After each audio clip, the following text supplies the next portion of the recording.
We now have all of our pieces cut out. Everything that needs to be interfaced is interfaced. We've got the back panel marked for the strap opening, and I've also got my ribbing panel and all my extra notions ready to go. Of course, it dawned on me while I was cutting this out that I'm simultaneously making a pair of magic pants for my cousin, and the fabric that they chose for their pant is much easier to see on camera. So I think I'm gonna switch over and make their pant as the sewing demo. So let's get to the sewing machines. Step 1 says to mark a 1/2 inch by 2 inch rectangle in the center of your strap opening facings. And I used just a nice thin ballpoint pen for this to get a nice sharp sewing guide here. Once you do this, you can serge around all 4 sides. Of course, you can use a zigzag stitch if you don't have a serger in this situation, but in my case, I'm going to be using a serger, so I will say serger.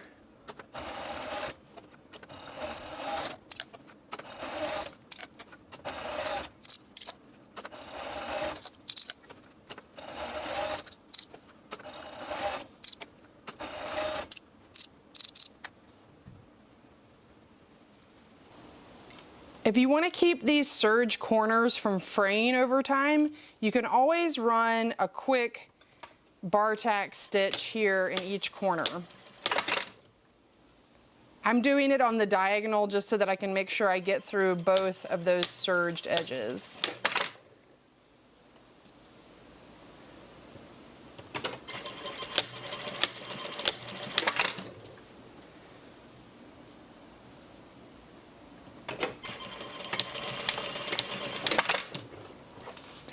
Now I can trim down all this excess, and I know that it's not going to just continue to unravel over time. Although this isn't totally necessary. I mean, it can be like a little rough and you're just not going to really see it. But, you know, it'll make it nice in the inside. Now we need to align our facing piece with the mark we made on the outside of our back panel. So what I can do is kind of take a pin and maybe put it through the corner and then find the matching corner on your marking guide here. And then I usually just kind of flop it back and forth and make sure that I'm as evenly aligned as possible and put some pins in. Now we're going to sew exactly on our pin line all the way around. And I'll start on one of the short ends, and then when I finish, I'll kind of sew over that again to lock those stitches in instead of doing a back stitch.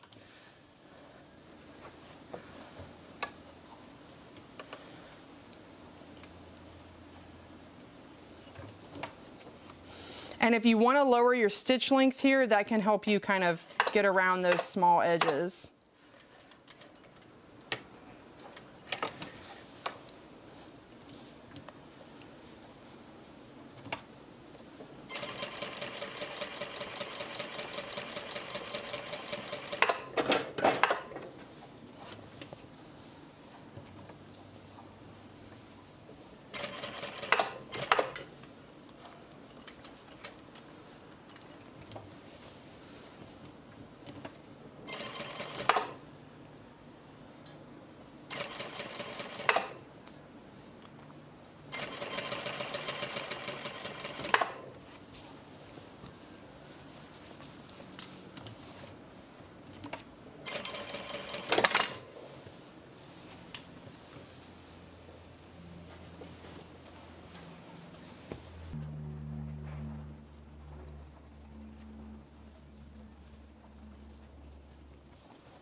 Now for some courage, we are going to cut inside of this rectangle. So I'm going to give myself a cut line. I'm going to cut right in the middle of the rectangle, and then maybe about a half an inch away, 3/4 of an inch away from the short end, I'm going to start to pivot and cut towards each corner.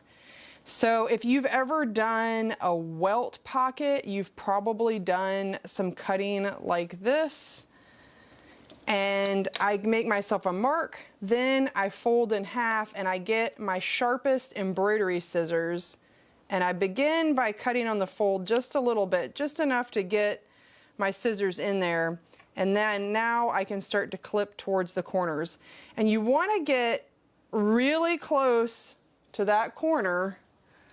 You want to get pretty close to that corner. Think of it as like you want to be like a couple threads away from getting to that corner.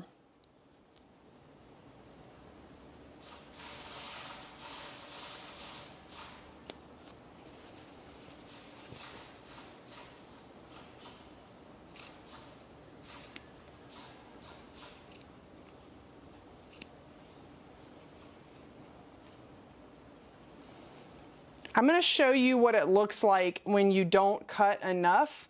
So I'm going to cut this one a little bit shorter so that you can see how that looks. So once you cut, now you can push that facing through to the wrong side of the garment.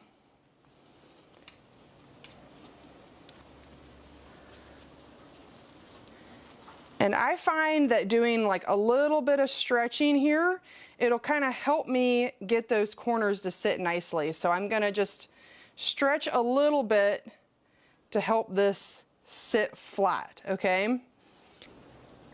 Do you see here, do you see where there's a little bit of the hint of a fold there? It's like not hardly a fold, but a shadow's just catching it.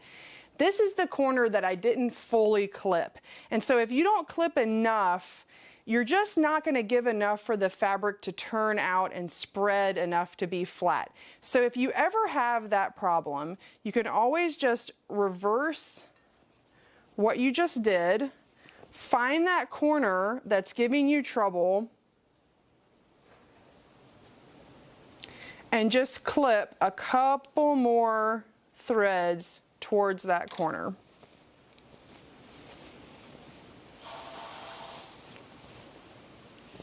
And then it should sit nice and flat.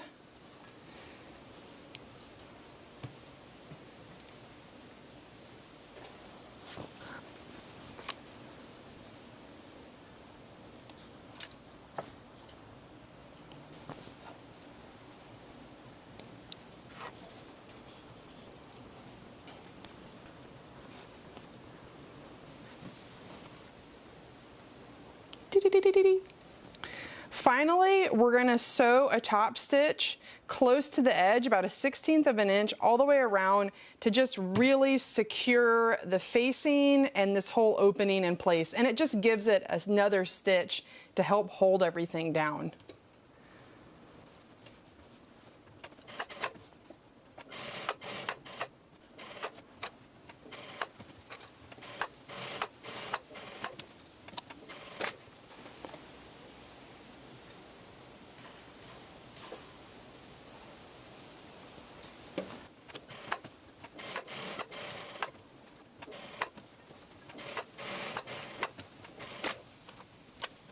Return to your table and use a straight edge to give yourself a marking line that goes between these two notches on the top of the back panel. Once you do that, we can sew our center back seam, the back rise together, starting and ending with a back stitch and making sure that our notches line up right here.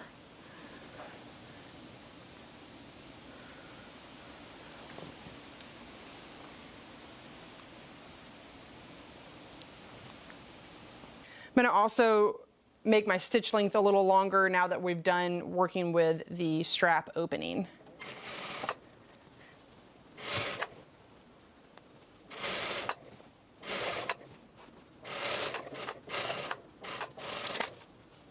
Finish the seam allowance on the seam you just sewed and press the center back open. Also, go ahead and serge a single layer all the way across this top back. This piece is actually going to become the facing for the top back of our waist. That's what this extra 3 inches is. So this is going to come down. It's also going to help us cover up this part and protect these openings and hide our elastic. Since this is going to be folded down, we're going to reinforce and stabilize this edge with some twill tape. It's also going to make it really easy for this to fold over and not get crunched over time as we're wearing it. So this side of this mark is the main part of the fabric that we're going to see on the outside. This part is going to be folded to the inside. We want this twill tape to be on the facing side. So if you're covering up the strap opening, you're doing something wrong. So go to the opposite side, and I'm not gonna go right on the line. I'm just gonna go a hair to the right of the line. I feel like my husband would be really irritated with the lack of specificity in a hair, but just a little to the right of that line. And then I'm gonna sew about a 1/16 of an inch away from the edge of the twill tape.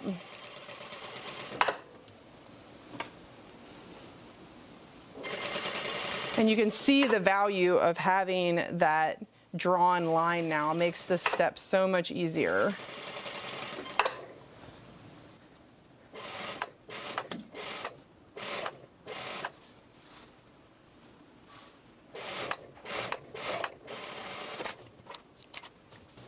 Now I'm just going to sew on the other side of the twill tape just to help hold it down further.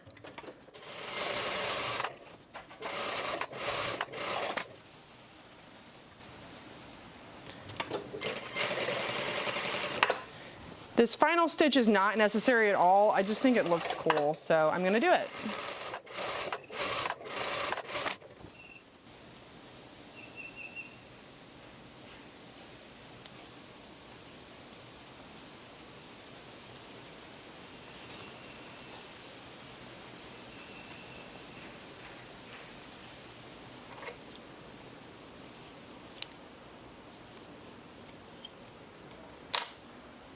Setting the back panel aside, let's move on to assembling our D-ring straps.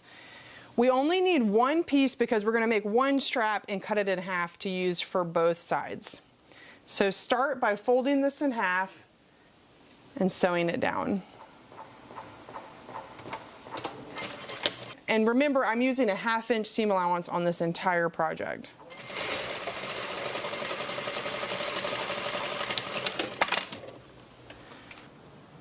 Now press this seam open.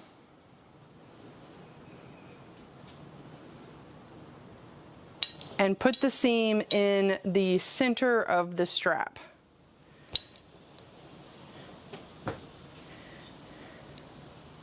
Now we can turn it right side out.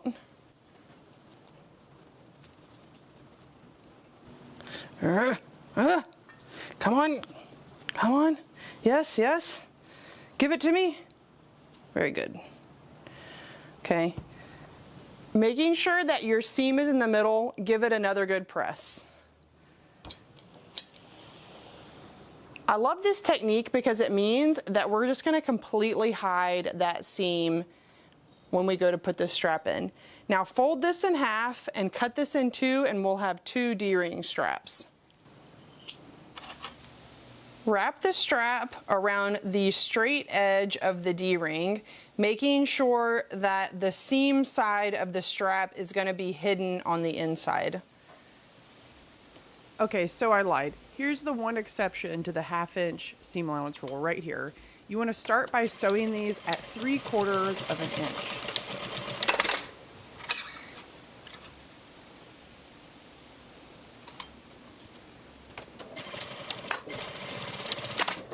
We're not going to worry about getting too close to the edge here, because when we go to sew this into the pant, we'll get a little bit closer then, and it'll hide this initial stitch. This will just help us get started. From here, I tell you to trim a 1/2 inch off the seam allowance, leaving you a 1/4 inch away from the stitch. So basically, I want, if I trim off a 1/2 inch, that's gonna be about right here. And then I can see that that's a 1/4 inch away from my stitched edge. Now what that means is that then when we go to put it into the pant, we'll go over that little 1/4 inch by using this edge to line up with our standard 1/2 inch seam allowance, and it's gonna push us to sew really close to that D-ring edge. So you're gonna mark that and cut down to a 1/4 inch.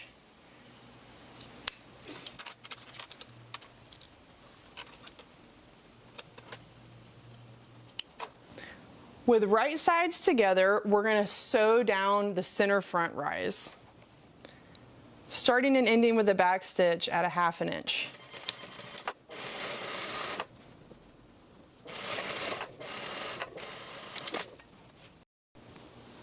Just like the back, you're gonna wanna serge this seam allowance and press this seam open.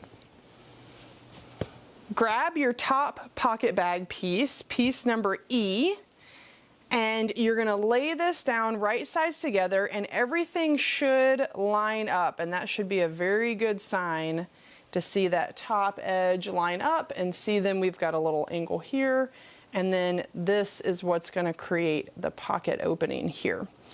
But we're gonna start with just sewing this top edge. So start and finish with a back stitch at a 1/2 inch.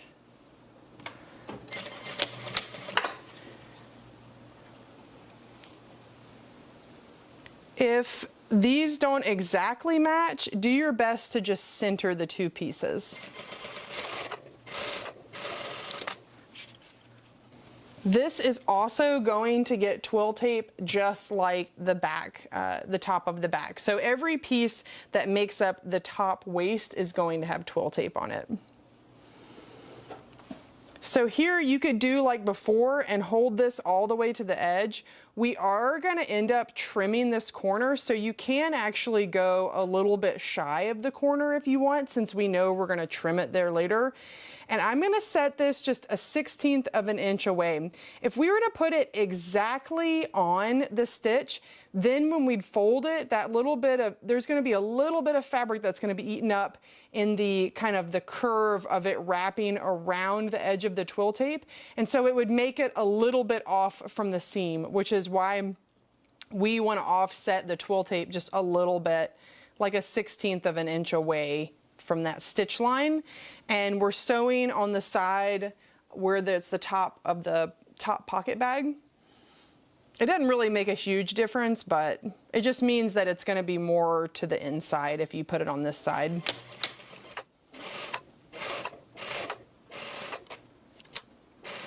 And you don't really need to do a second stitch here like you did on the back. So we've stitched onto the seam allowance the twill tape. Now we need to switch to a zipper foot. Look, y'all are gonna like this. You see my little setup over here? And let me find my zipper foot. That actually could work as a one side. But my favorite one is this one here. It's really just a narrow foot. That's the one I'm gonna use today. Whoops.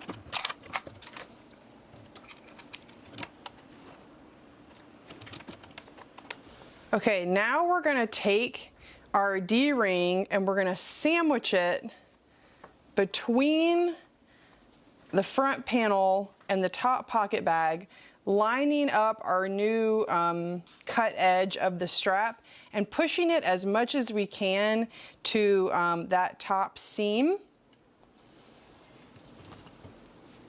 And we're gonna sew at a 1/2 inch, and that should be doable because we've got our zipper foot on.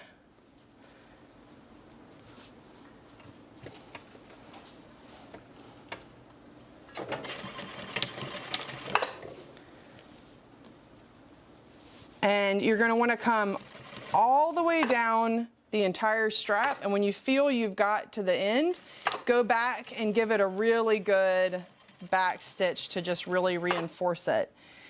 As soon as you feel yourself a stitch come off of the strap to where you're only between the two layers here and no strap at all, then you can lift up and pivot and start sewing down the side that makes up your pocket opening.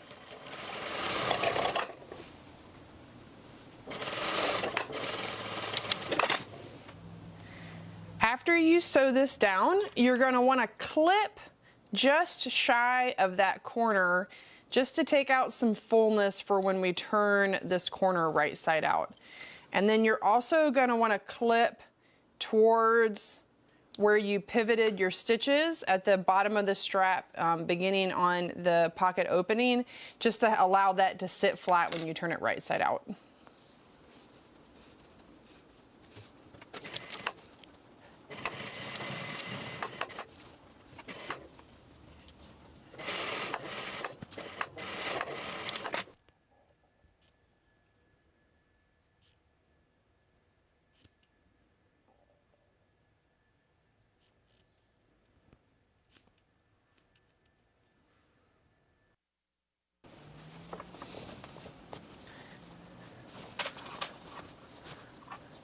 The next step is going to be to do a little bit of understitching. And if you've never done this before, it might seem a little awkward. But the whole point of understitching is we're going to be stitching on, this is the pocket bag side. This is the front. This is the pocket bag.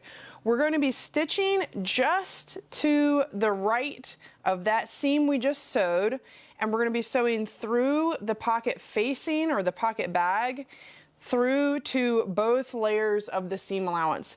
And what this is going to do is by forcing these stitches here, it's going to force the seam to want to sit back in a way that's going to push the seam towards the inside of the garment, so it's going to look really nice and finished on the outside of the garment. So again, this is the pocket bag, or the top pocket bag. This is the front panel. I'm going to make sure that all my seam allowance is to this side, and I'm going to be stitching on this side on the pocket bag about 1/16 of an inch away. And I do need to switch my foot back to my regular foot, but actually this narrow foot's kind of nice for what I'm doing. You could press this if you wanted. I kind of find that just by the act of kind of subtly kind of pulling the seam open, it's enough for it to sit flat for this part. Once you start to get close to where the D-ring is sewn, it's going to be harder and harder for you to keep everything flat. Get as close as you can before things start to get too weird, and then just make a back stitch once you get as far as you can. The hardest one is going to be doing this top understitching here. So pocket bag on this side, that's the side we're sewing on. I'm going to push my seam allowance, and I mean, I'm not even going to be able to get all that close here, but I'm going to get as far as I can without stitching anything I don't want to stitch, and sew along the edge through both seam allowances next to that top seam. I guess I'm also sewing through the twill tape.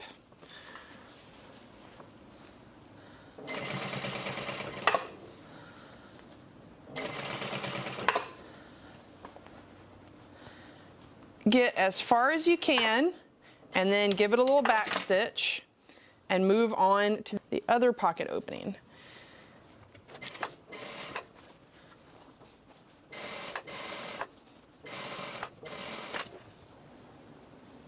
So if you can tell, I got maybe an inch. I only was able to get about an inch away before I could start my stitch here. So there's an inch of no edge stitching here. And then I actually got pretty close down here. So now we can go give it a really nice press, and then our next step also is by the iron. So let's go over there.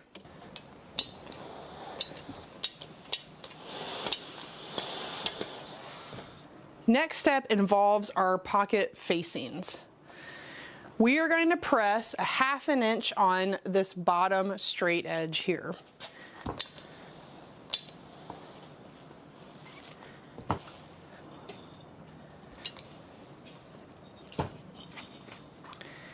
Do not sew these yet, just press them and set them to the side. Now we're going to take the pocket facing and sew it to the bottom pocket bag. Now this is an easy place to make a mistake because the bottom pocket bag kind of looks symmetrical, but it's not. One side is the side seam and one is the inside. And the way you can tell is that the side seam will have a notch. So just keep that in mind. We're going to sew right sides together, and our pocket facing also has the notch. It's at the lower end of the point here. So you can make sure that the two sides that have the notches are on the same side together. And we're going to start by just sewing along the top edge at a 1/2 inch.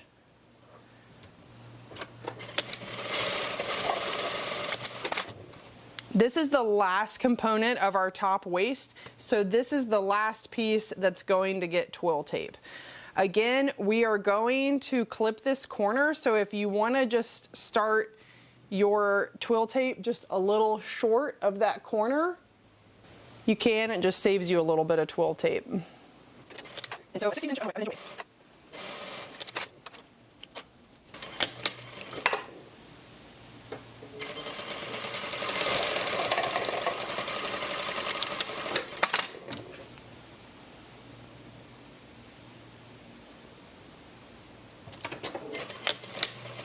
We're only going to be clipping this inner corner in terms of making the twill tape come up short. That's the only spot you want.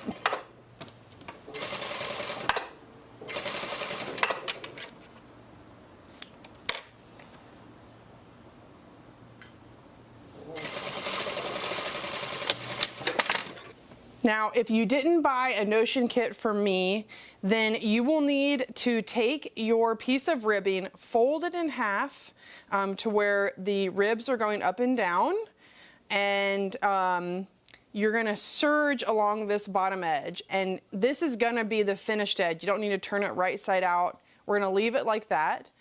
And the ribbing is going to be sandwiched between the two pocket facings, and this is going to sit behind kind of the main flap of the garment.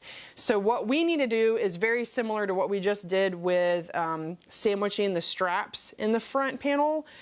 We're going to sandwich the ribbing panel into here. So this folded edge of the ribbing panel, you want to get up in this nook here of where you just sewed. So right up in that seam, and then we're going to sew a 1/2 inch down and stop at the bottom. Ideally, this fold would match right at the bottom edge here. It's not a big deal if it doesn't, but I might just cheat mine down a little bit so that it matches.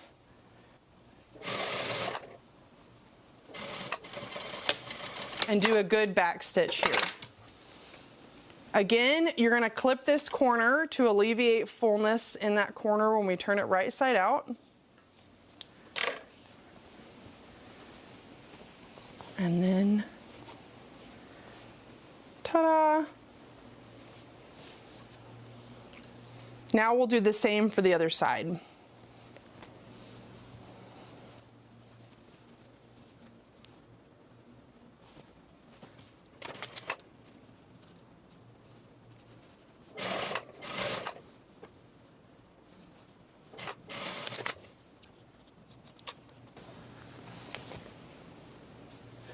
We're going to do a little bit of understitching. The shorter pieces are the pocket facing, and that's going to be seen on the outside, and this is going to be seen on the inside. So the longer bottom pocket bag is where we want our understitch to be. So I got, again, like an inch, inch and a half before I had to stop. So you're not going to be able to get too close to that ribbed edge. Now you're going to get to see why we pressed this edge here. So, well, I cheated this a little bit, but now you're going to stitch this pressed edge down so that it's all in one with the bottom pocket bag, and it's also completely closing up any raw edges in here. So hopefully this is all lining up on the side seam here, and you can just make sure that everything's flat and just start sewing along the edge of that folded edge.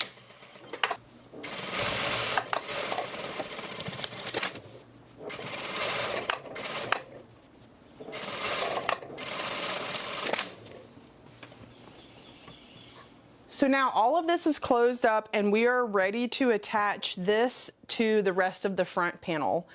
One thing that's going to help us when we sew the pocket bags together is to release this little bit of seam allowance right here. So we're just going to clip this just a little bit to where it's now sitting open again.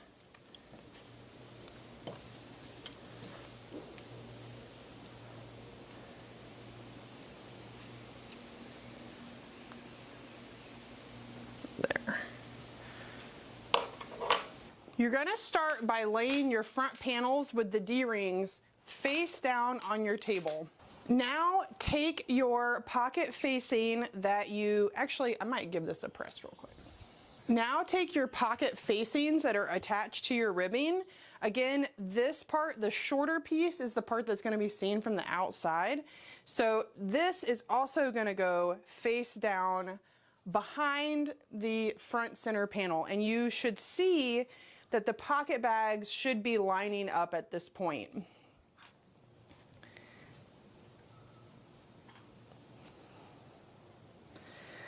This is the moment where you're gonna wanna take advantage of that notch that you have over here.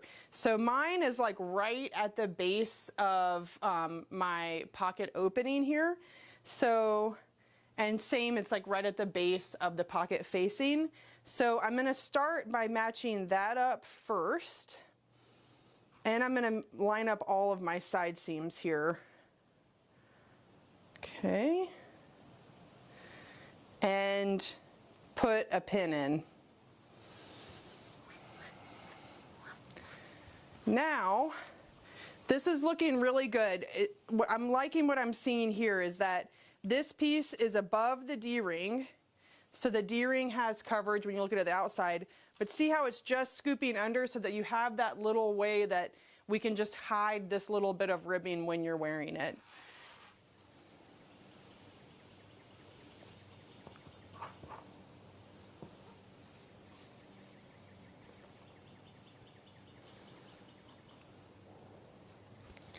So I've got my notches in place. Everything's sitting flat, and this is looking really good. So I'm gonna put 2 pins in here just to help make sure that all of this kind of stays in place. This whole front area stays in place. Now we can pin together the pocket bags. And it really is not a big deal if they don't perfectly match up, because this is just the bag part, right? It's more important that they're laying flat. So I'm making sure that they're flat, and then this is definitely one of those moments where I'm gonna wanna use pins because it's gonna be really easy to kind of shift all of this around as soon as we pick it up to put it under the machine. Now here, if you can see it, here I'll put a little bit of white. So here, the bottom pocket bag is going straight towards the ribbing, and then the top pocket bag is starting to curve and they're starting to separate. So what I want you to do is when you stitch this, I want you to just follow this piece right here. And you're gonna shoot for your stitch to land right at this corner of the ribbing panel. So when we go over to the machine, we're gonna sew at a 1/2 inch all the way around this bag, just these 2 layers, all the way up here. And we're gonna sew up to that corner there and do a really, I want one of your stitches to fall onto the ribbing panel, and I want you to do a good back and forth couple stitches here to really reinforce that corner, okay?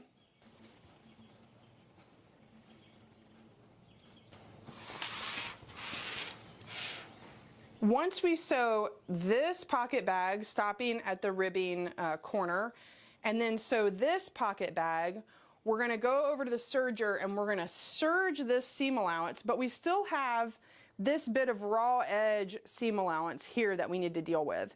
So what I'm gonna have you do is that I'm gonna have you starting to serge here, and then, I mean, you could serge all the way up to this corner and really catch this cleanly if you want. This curved shape doesn't really matter. It's not like super important what the exact curve is. So you could serge a little bit closer into here if you feel confident. So serge up into here and catch this piece here, and then just do your best to kind of curve around here and then catch the other side, okay? So you will end up with a hole in your front.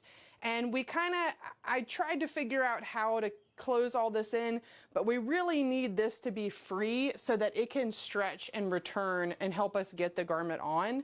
So this is just gonna kind of hang out here, okay? So the serge is gonna help at least clean it up and keep it as cinched as possible, but you're not doing anything wrong when you see a hole here. And once we do all of that, we're gonna be done with the front panel and we can attach it to the back.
This is the moment that I accidentally dinged my microphone cord, and now I just am thinking that I'm speaking into a microphone, but nothing's happening. So you get voiceover Ann for the rest of this video. Next step is we're just gonna baste the rest of the side seam where the front panel and the pocket facing, the pocket bags all come together so that we don't have to keep a pin in there when we go to sew the out seam. So it's gonna be within the seam allowance so that we don't see it when we do our actual out seam, but it's just gonna hold all those 3 layers together right there on both sides. Swish. Swish.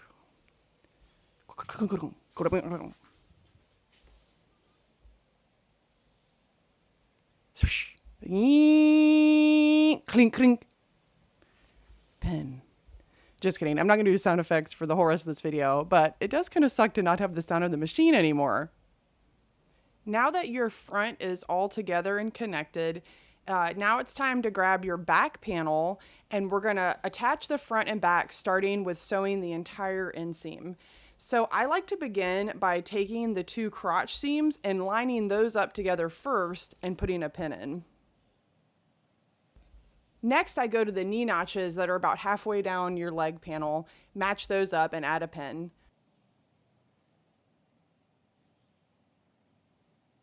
Finally, I go to the bottom hem of the leg and pin that as well. You might notice that the area between the knee notch and the crotch seam don't sit evenly. The back panel is a little bit shorter than the front here.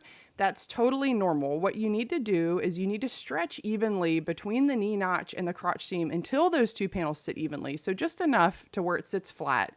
And then put a bunch of pins in there if you want. I don't tend to pin very often, but you pin as much as you want. The inseam between the bottom hem and the knee notch shouldn't be stretched at all. Those two pieces should just naturally be sitting flat with each other to begin with. I'm going to start at the bottom hem of one leg, go up around the crotch and down all the way to the bottom hem of the other leg. Here you're going to see my technique for stretching this area between the knee notch and the crotch seam. So I use the machine to help me hold the fabric taut. I'm at the knee notch right now. And then I'm stretching at the crotch seam here until just enough until everything sits evenly. So you could wait till this part to add your pins where basically your machine becomes an extra hand. You can see here, I don't do any pins, and I didn't realize how little I pin until I watched myself on camera. But I would say for someone who's more of a beginner, I would put more pins in here. With experience, you can get to where you can use your hands instead of pins. It's kind of a production thing. They they don't let you use pins in production. And so you have to learn how to sew without it. But we are not in production. We're doing this for fun. So you add as many pins as you want.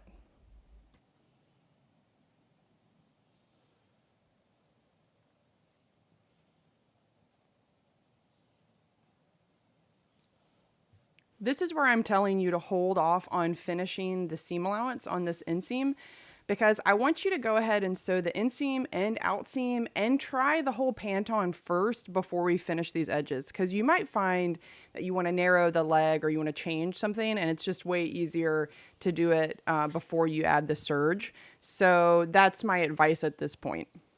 Now we're going to sew together the outseams. Start by taking the very top of the front panel and lining it up with that notch on your back panel.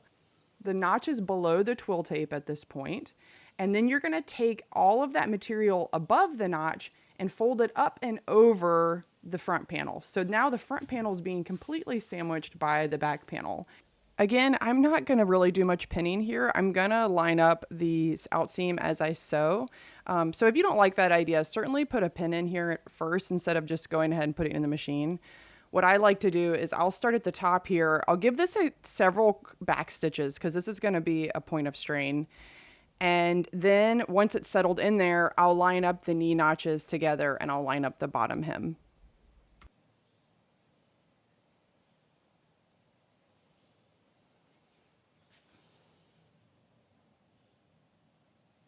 I also would recommend that when you get to the bottom of this little back facing fold over piece, do a quick back stitch because that can be a potential point of strain right there.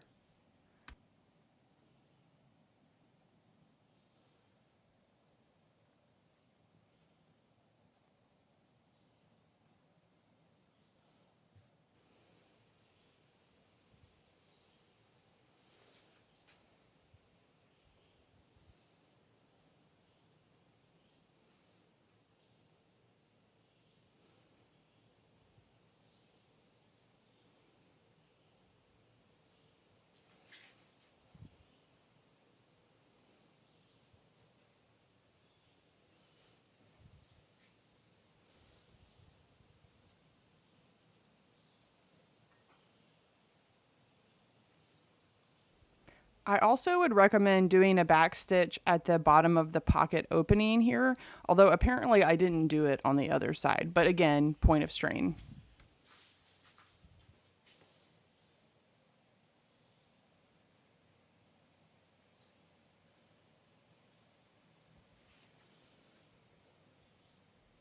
Now you'll be able to kind of fold that back facing out of the way and turn it right side out, and you can see how folding that edge over helped finish the top of the front and back outseam there. And with the help of the twill tape, you should be able to fold the rest of that back facing down nicely and give it a really good press in place.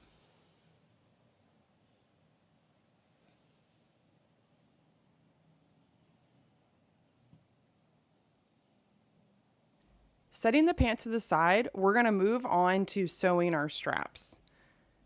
You're going to have two sets of straps. One piece will be interfaced and one piece won't. Starting right sides together, you're going to sew at a 1/2 inch all the way around the strap. Now, trust me, trying to sew that curve is difficult because when you start to sew into a curve, you can't really use the guidelines on your machine, like my 1/2 inch guide. I found that if I draw the line and then follow the stitch line, I can get a much smoother curve. What I used to do is I used to just wing it, and then if it looked a little janky, I would like go back and re-sew it a couple times. But taking the extra minute to draw the line makes all the difference. I would also recommend lowering your stitch length when you get to the curve because that also makes it easier to get a smooth curve.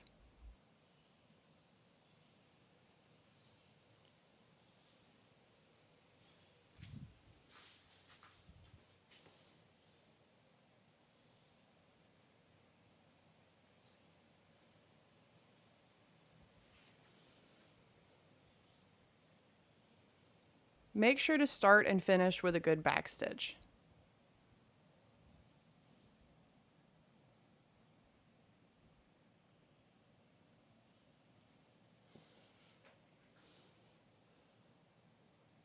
Grade your seam allowance around the curve only. You don't really have to do the straight sides. This simply means trimming down your excess seam allowance to about 1/4 inch away from your stitch line. And this is going to allow the strap that when we turn it right side out, it's going to allow that curve to sit nicely.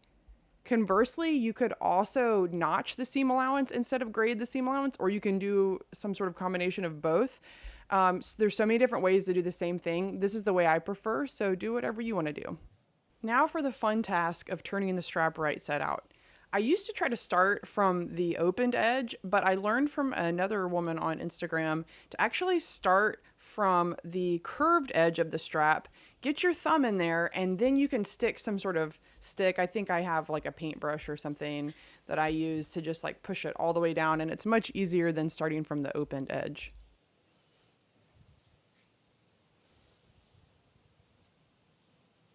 Once I get my strap turned right side out, I like to roll the seam between my thumb and fingers to just try to encourage it all the way out as much as possible and get everything sitting nice and flat. Once I get to that point, I can go ahead and go over to my iron and press it really well.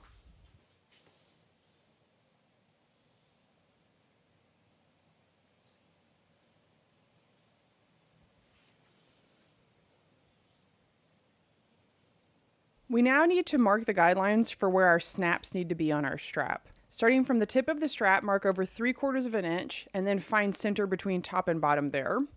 And then from that first mark, mark over 3.5 inches, centered top to bottom. Now all that's left is to attach the snaps to the strap. There are a variety of snaps that can work for these pants, but in terms of sew-on snaps, these Dritz size 10 are my preferred choice. I just like how big they are. They're really easy to hold, really easy to sew. And they're the ones that I put in the kits that I sell on my website. I don't think it really matters which side of the snap goes on which end, just as long as they snap together. I know sometimes I have a tendency to flip that socket piece backwards, like it just looks like it makes more sense the other way. And so the most important thing is just that they're functioning correctly. But in my case, I've been sewing the socket to the end part. So that's like the innie part. And then the stud part, which is the outie part, I've been putting at the 3.5 inch line. And when I sew this, I just really make sure that I sew through both layers of the strap just to help add as much strength as possible to that snap, because you know that's going to be getting opened and shut every time you put these pants on, every time you use the bathroom. So we just want to make sure that those aren't going to tear or fall off. Once your snaps are sewn, you're going to safety pin the straps to each side of your 9-inch piece of elastic. Make sure the snaps on both straps are facing up.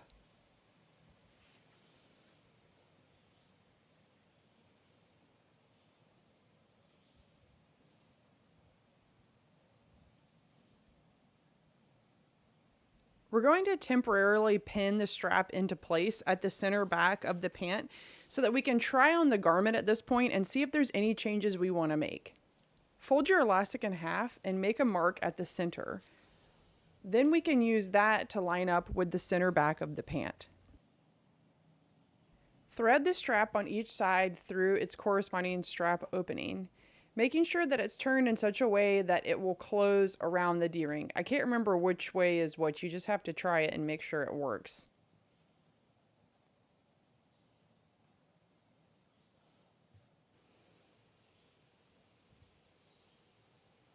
Once you know you have the strap oriented correctly, you can now pin the center of the elastic to the center back of the pant and fold over the facing and include that as well.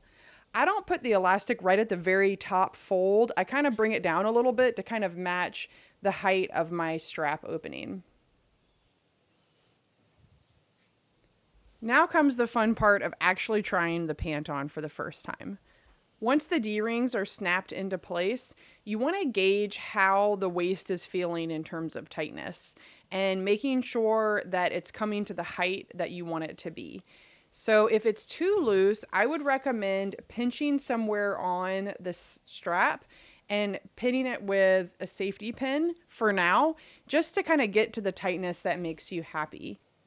You can also take a closer look at the legs and see if you're happy with how they're looking. If they seem too wide and you want to tighten them up a little bit, I have some notes in the booklet about how to tighten that. And you could just go ahead and do some pinning and kind of gauge how much you would want to take it in at this point. You can also then decide how far you want to hem it and make a mark for where the hem is going to be while you have it on right now. When you take the pant off, you'll be able to move the strap and tighten it on the elastic based on what you learned from that initial try on. So I usually just measure the little pinch that I took out and then adjust the strap over accordingly. And then once I move one, I'll make sure I move the other one the same amount so that everything is still equal. And you're welcome to pin it again and try it on again and keep doing this process until you feel happy with it. I would even recommend maybe even leaving it pinned for the first time you wear it, just so that in case it relaxes, you have time to really gauge how tight you want it to be before you permanently sew the straps to the elastic. Once you know you're happy with the leg shape and you're done making any changes you might want to make, you can go ahead and finish the seam allowance on the inseam and the outseams and give those seams a really good press.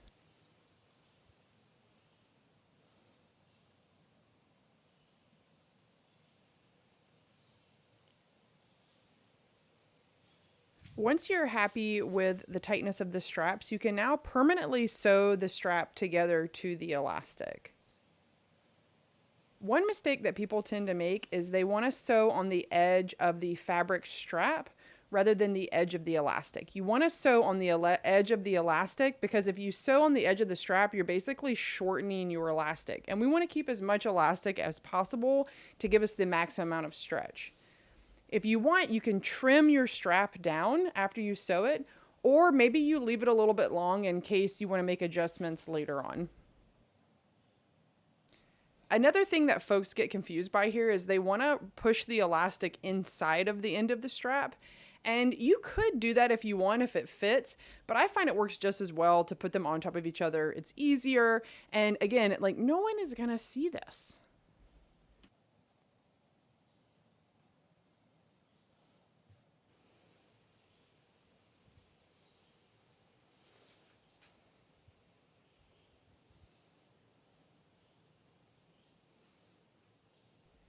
Now you can realign the sewn strap back to where you had it before with the center of the elastic at the center back and the facing covering the elastic. But this time, instead of using a safety pin, we're going to sew it into place permanently.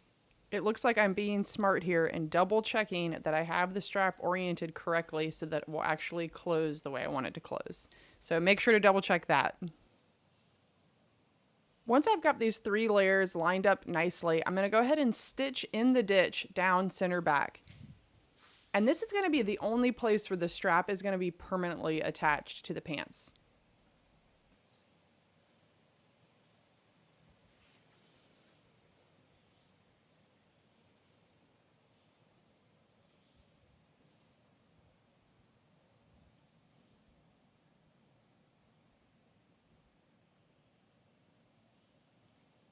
Finally, we're going to sew some bar tacks between the back panel and the back facing to help secure the back facing down. What you see me doing here first is I'm just pinning the back facing in place, and then I flipped to the right side of the garment, and I'm going to be putting bar tacks at the top and bottom of each of the strap openings. And what I mean by bar tack is simply going forward 3 or 4 stitches, then going back 3 or 4 stitches, and repeating that 3 or 4 times to emulate what an industrial bar tack machine would do. These bar tacks do not touch the strap in any way. They're only going through the back panel to the back facing, just keeping that back facing down.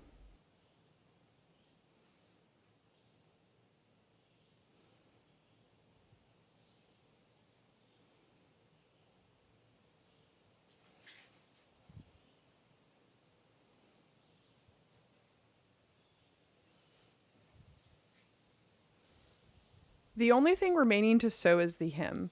I like to simply turn my hem up once, so I start by serging the raw edge at the very end, turning it up using my seam gauge to help me make sure that I'm turning it up evenly, and then I use the iron to help me kind of pre-press that hem into place while also pinning. This makes it so much easier when you get over to the machine to sew it that you know that you're sewing it cleanly. When I get to the machine, I start by looking at the wrong side of the hem, and I'm going to line up where I want the stitch to go, because I want this stitch to be as close to that serged edge as possible without going over. Once I allocate where that needs to be, I use my little edge guide to help me make sure that I'm going to sew this hem evenly all around that bottom fold. And this isn't anything fancy. This is literally several layers of painter's tape that I've just stacked on top of each other. And then it can kind of stick to the surface, and I can use that to kind of push my folded edge up against and make sure that I sew really parallel. Little things like this can really make your sewing look so much sharper. Although granted, this pattern is so crazy that I probably could sew this pretty wonky and no one would notice. But you can see how I do little things to make my sewing sharper. And this was a little technique that we used to do in production, and I just found a way to bring it home with me.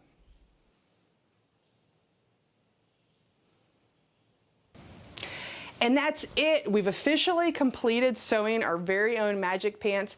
Thank you so much for following along. Thank you so much for buying the pattern. Please, I want to see what fabric choices you do. I haven't gotten to see what people are making yet, so make sure to share on social media. We're using the hashtag #AnnTilleyMagicPants, and I'm on there, anntilley.patterns. I think it's all on the back of the instruction booklet. I hope that these pants are magical for you. Thank you so much for supporting me, and I can't wait to show you what my next patterns are going to be. So it is getting dark on me. It's starting to rain. I'm sweaty from a hot summer day, and so I'm calling it quits. Until next time, happy sewing. Mwah!